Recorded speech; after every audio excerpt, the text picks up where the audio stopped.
Now we are post-Christmas. Welcome to the Invisible Body, and this is the Boxing Day special.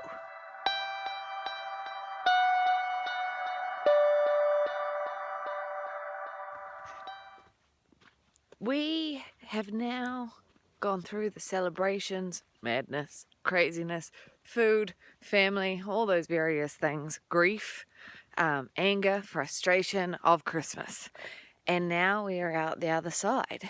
The baby has been born, the shepherds have come, the little drummer boy, to Mary's great relief, has packed up and left, and we are left in a stable with very young parents with their first ever child, probably wondering, well, what now?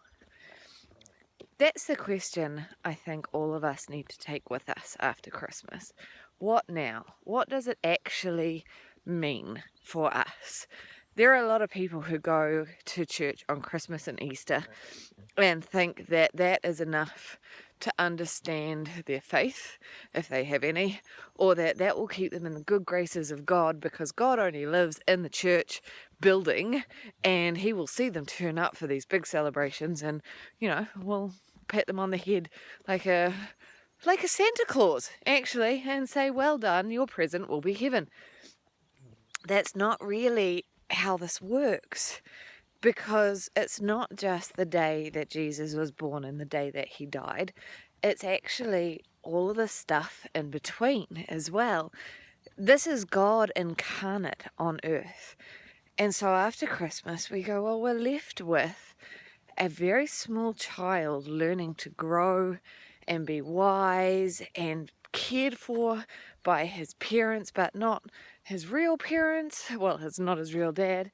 And we're left going, well, what do we do with that? What do we do with that? Do we only remember Jesus in the manger and Jesus on the cross? Or do we think about how do we live as he lived every day with the knowledge of God incarnate on earth? Now, we don't know what Jesus was like as a child or as a teenager or even as a 20-year-old, but we can know that he was God, and so he would have lived according to that. I don't think that that means he was holier than thou. I don't think he was hanging out with his playmates and they were swearing and he was saying, no, my Father in heaven will look badly on you for swearing. I don't think that's what he was like. I don't think he was one of those ultra-religious children. I think instead, from the story that we have of him in the temple, when he stays behind and freaks out his parents, that was nice of him, wasn't it? Typical child. He is wise in ways that even the elders of the temple, the rabbis, are not wise in. They are astonished by him. So that idea of loving and, overriding everything, or fulfilling rather the law, I think that's probably how he lived his entire life. We as Christians need to emulate Christ, and I think part of that is, I think a very large part of that is letting love fulfill and override everything else.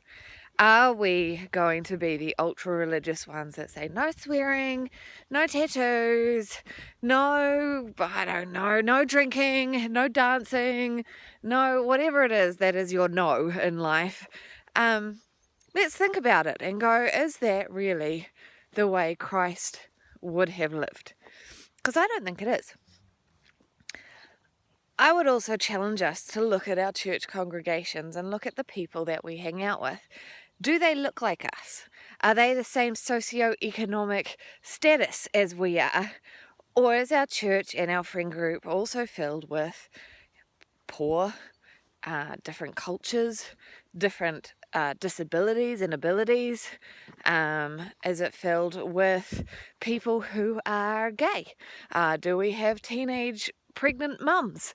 Do we have the people who we kind of have outcast on society?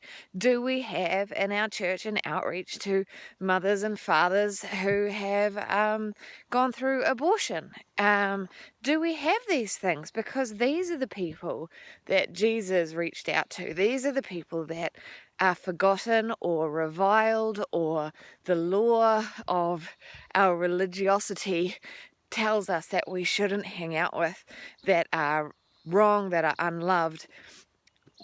What they may have done or may be doing might be what we view as wrong, but these are also people that God loves, and God never expects people to change before they know Him. And then after they know Him, it's between them and God. We speak in truth, we speak in love, but we're not there to change people. That's God's job. So as we leave the baby in the manger and look forward into His life, let us live without the religiosity of our lives, of our churches, of our traditions overriding us, but rather let us live as I believe Christ lived even as a child, where love overruled everything, and where He reached out to those who were totally not what one would expect someone to reach out to, especially the Lord of all creation. Go well. May God dwell in you richly. May you be challenged, and may you seek to understand and be more like Christ. Let this be our meditation of our hearts and our minds as we go forward from Christmas. I love you all. I will see you next time.